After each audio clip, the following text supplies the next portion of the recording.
I'm going to show you how to send REST requests. Let's get started. Hi everyone, I'm Watrous from VVork. If this is your first time here and you want to learn about automating, programming, and monitoring in VMware environments, you're in the right place. Start now by subscribing and click the bell so that you don't miss a thing. This is part 3 in a 10-part video series in which we're exploring how to make REST API calls. In this video, I'm going to show you how to send REST requests.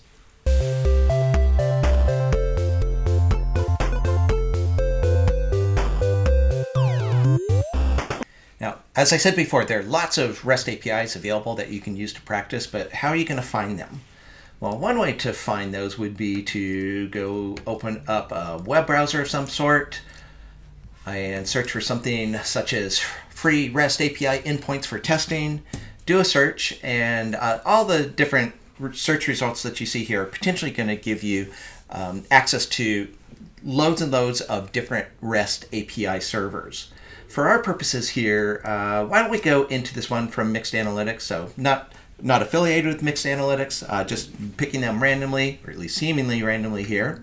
And notice that I'm picking it because it says that there's no authorization needed to use these REST APIs. And that's actually a very intentional choice that I'm making here. In the beginning, I want to show you lots of different REST APIs, but I want to make certain that none of them force you to understand how to authenticate.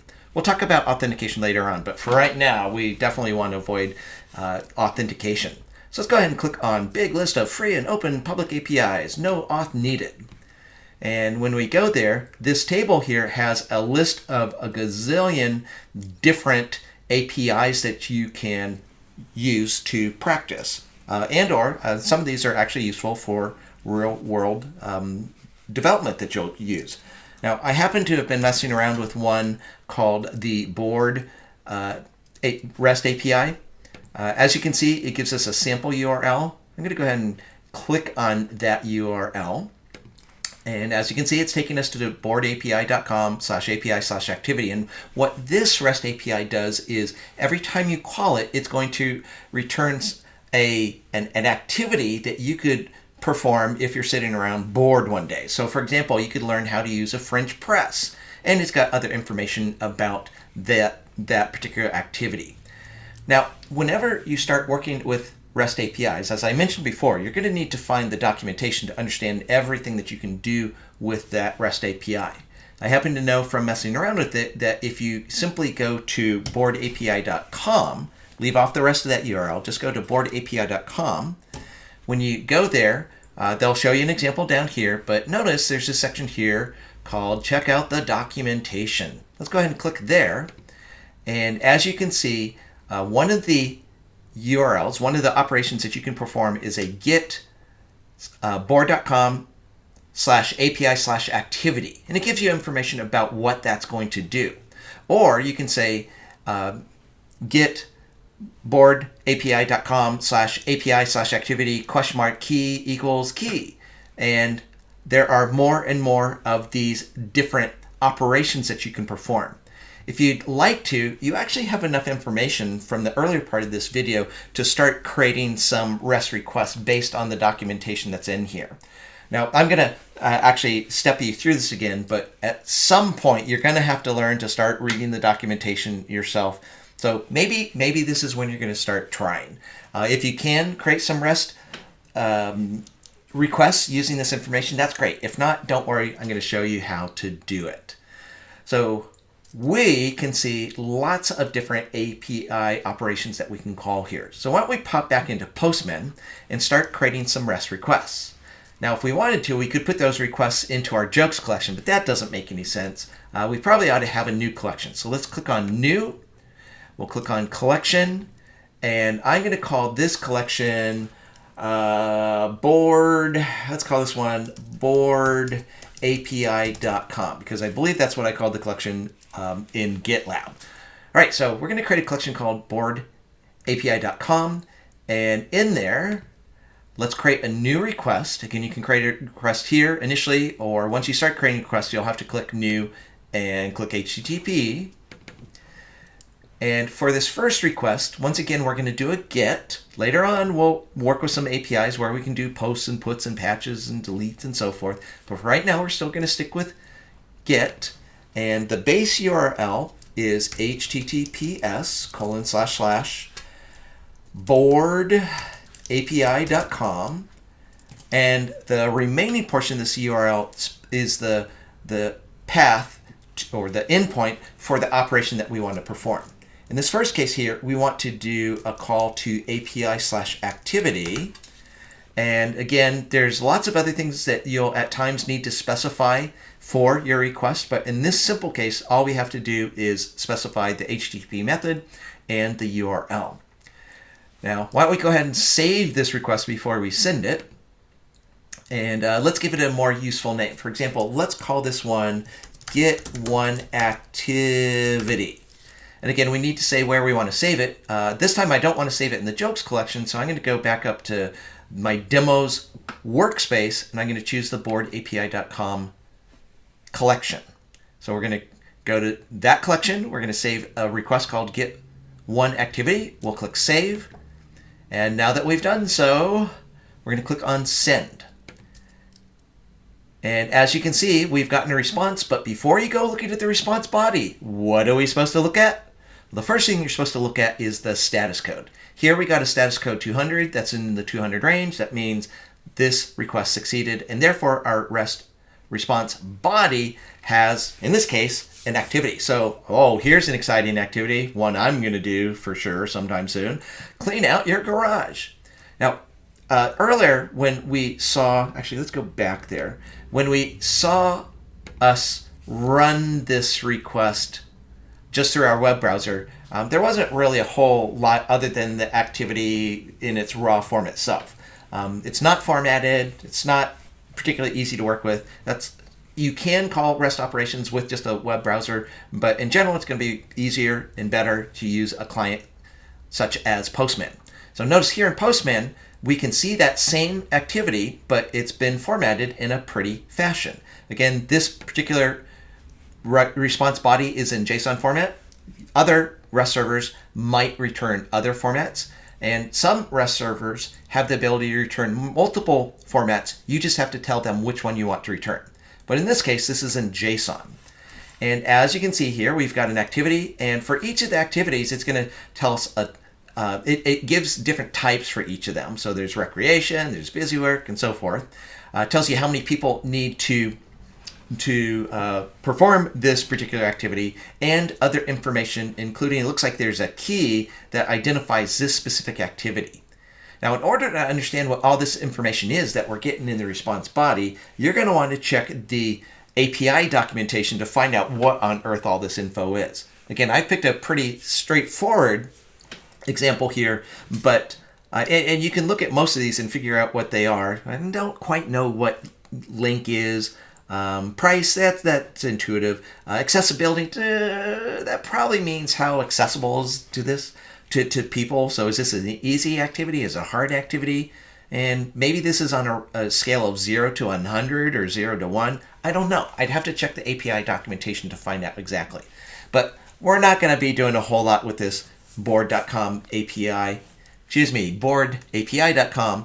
If you like, you can read the documentation and find out that accessibility is indeed a number between 0 and 1 and so forth. So if you want to, you can look at the documentation, but we're just going to go with what we see here. Now, as you can see, looking at this particular response body, we can look at it in its pretty format or the raw format. And again, we can also look at the preview, but boring here because this is not anything interesting to preview. It's just JSON data, and we haven't set up visualization yet. All right, I think we should create at least one more REST request using this API. So why don't we, well, first of all, let me memorize this key here. Remember, this is the key for clean out your garage. We're going to create another request. In order to do so, let's go check the documentation. In the documentation, there we go. In the documentation, the next operation it says that you can perform is ends in a URL that says API activity !key equals something. Now, this question mark followed by something is something known as a query string. We're going to be talking about query strings in more detail. Let me use this one as an example. Let's go create a duplicate of this specific, there we go, this specific REST request that we already created. We're going to edit its name, and we're going to change the name to get one activity by key. I may not be able to spell VVork, but I can spell cloud. Come join me, Mr. Fullstack, and let's find out where you are on your journey to cloud. Check the URL out down below for training and certification. We need to change the URL just slightly here. We're going to say $key equals, and then we're going to specify the key that we just saw in the previous request. Again, that was key number 7023703. Now, again, there are potentially other things that we might need to fill out, such as authorization, headers, body, parameters, and so forth. But for this simple API, this is all we need to do. So I'm once again going to save this request. I'm going to send it. Very first thing I do is look at the status code. We got a 200. That's good. And notice that this particular request, because it has the key specified, is always going to return this particular activity. On the other hand, our first REST request for the board API always returns a different activity. So notice, here's the activity we saw the first time, but if I click send, each time we use this one, this specific REST request is returning a different activity each time. So again, by creating another request following the documentation, I was able to create another REST request. Now, if you're watching real closely here, you may have noticed in the documentation that it says that the format is $key equals colon followed by the key. Now, I don't know quite why they documented it that way, because if I do indeed put in that colon and do a send, you'll notice this time, although we got back a 200, this particular API returns 200 to indicate that's a valid URL, but it says, hey, I don't know how to find a particular activity with this key. Again, I don't know why the board API.com documentation says put a colon there. If you put a colon there, it's not going to work. So let's get rid of the colon. Let's send once again, and you'll notice that this is working wonderfully now. This second REST request that we made using the board API is our first example of a REST request that's sending in some data. When you send REST requests, you can send in data a variety of different ways. In this particular case, we specified the data as a query string, a portion of the URL. But there are multiple ways you can send in data. Now, to introduce you to those, I happen to be going to a site, again, not affiliated with the site, just using them because they had a nice, concise description of what I wanted to show you. So I'm going to go to this URL. By the way, that's a long URL. If you'd like a shorter URL, this tiny URL will take you to the same place. But going to this website, as you can see, they have this lovely description of different ways you can pass data in when you make REST calls. You can send in information via header parameters. That's what this headers section is about here in Postman. But you can also send information via path parameters. So notice in this URL, there's this sort of placeholder thing here in open curly brace, close curly brace. Those are called path parameters. We'll be talking about those later on. In our current example, we're using what's known as a query string parameter. That's when your URL, the endpoint URL, at the end has a question mark, something equals something, and might even go on to say something equals something and something equals something. Again, we just specify the information we want to pass in name value pairs. Question mark, name equals something, ampersand, name equals something, to pass in data.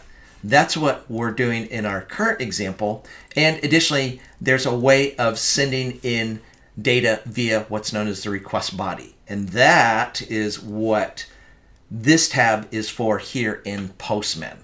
So again, you might want to take a few moments to read through that document. Again, there are lots of different ways that you can send in data. That's 4 different ways, and we're going to be exploring each of those as this video series unfolds. But before we go any further and look at our next REST API, I'd like to show you another way that you can work with these responses that we're getting back. Now, as you've seen, we've got multiple different buttons we can click on to see the data, and one of them makes the response body look very pretty, but sometimes, even with the pretty, you want to be able to see the response body data in another way. Now, there's a variety of ways of doing this, but let's copy this pretty response body, or if you want to, you could copy the raw version of it. One way or another, let's copy this and let's go into Notepad++. This is a text editor, freely available. You can download and install it. And when you download and install it, you can paste in that code. And as you can see, it's already doing a little bit more formatting, not much. So far, it's formatting the curly braces are now color-coded, but surely we can do more than that. Well, in fact, you can. With Notepad++, it has various plugins you can install. And what I want to do is install a plugin that is useful for looking at JSON formatted text. Now, as you can see, I already have JSON Viewer installed, but there are actually multiple JSON plugins.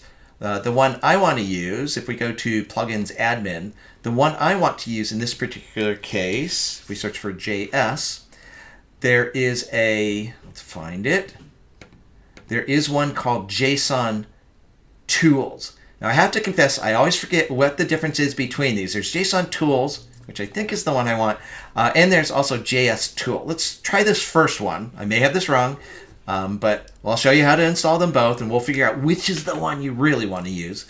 So you select the thing you want to install. You remember to click Install. I always forget and just click Close, but click Install. It tells you, hey, Notepad++ is going to have to restart in order to get the install to complete, but don't worry, whatever files we have open are going to get reopened too. So let's go ahead and say yes. Let's let it go through its install and restart process. As you can see, it's already done, and now in the plugins drop-down list, instead of just JSON Viewers, we also have this one called JSON Tools. And again, I'm hoping this is the right one, but it might be that other one. So let's try this one out. If we do a pretty print with JSON file, now our JSON formatted data is prettier. It's got some formatting, and in fact, it also has some nifty things like this minus sign that we can use to collapse different sections. But again, that's not the only thing we can do here. With this JSON Tools plugin, we can also open up what's known as the JSON Tree Viewer.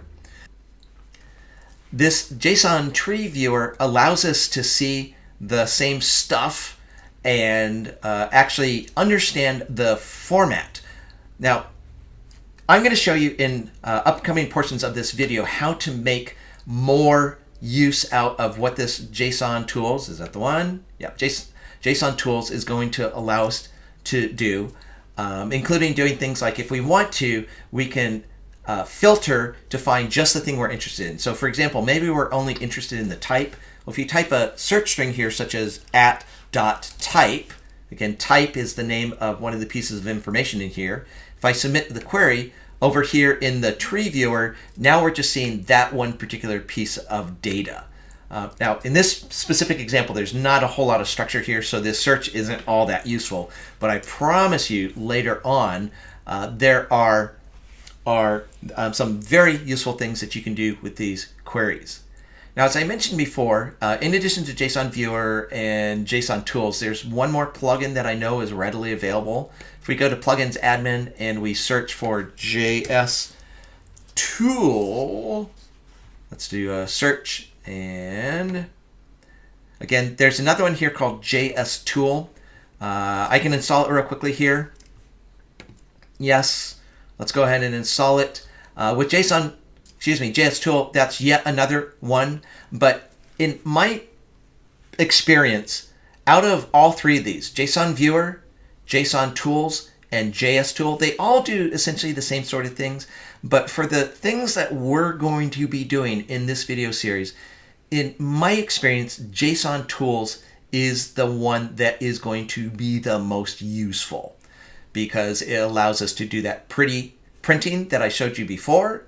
If you want to, you won't typically need to do this, but you can choose the compress option to get it shrunk down to as small as possible. Once again, in general, we're going to want to work in pretty print view.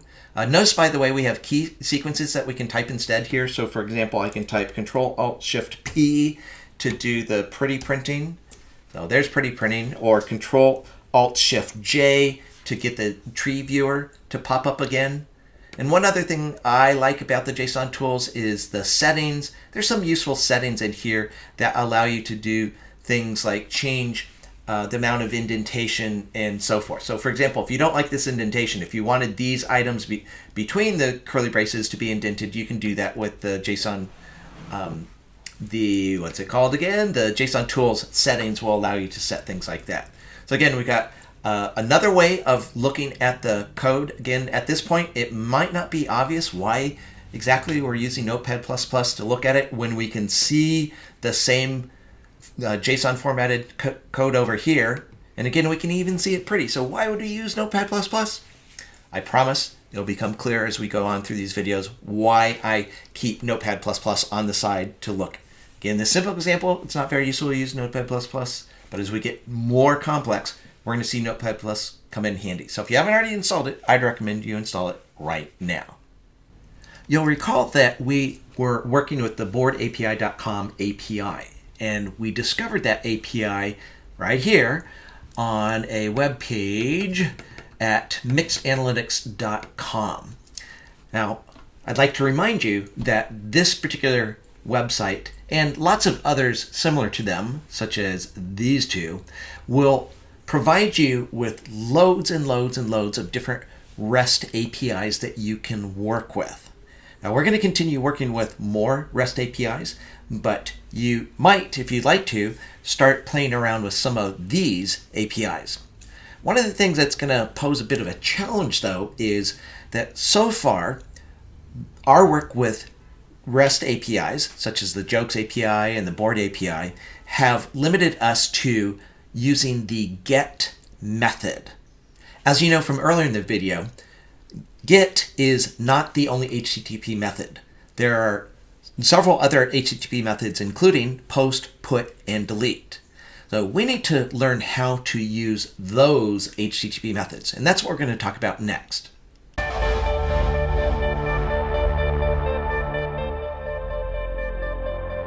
Join me in the next video for more example APIs.